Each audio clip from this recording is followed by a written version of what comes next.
Hi, in this video I will show you how to change Miniclip password in 8-Ball Pool. So currently right now I'm logged in on my 8-Ball Pool application. What you can do is you can click onto your actual profile icon right there and you can see in here your profile. So from in there click onto this gear icon and you can see in here that we're currently logged in from there. So what we can do is we can just head over and then use in here and then connect our actual account into our Facebook or Google Play. This because it's already connected into our actual 8-ball option right there into our actual mini clip. So from in there you can just head over and then connect it into your social.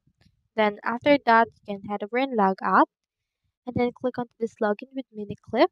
Click onto this forgot your password option, input right here your email and then you can head over and reset your password through that particular case.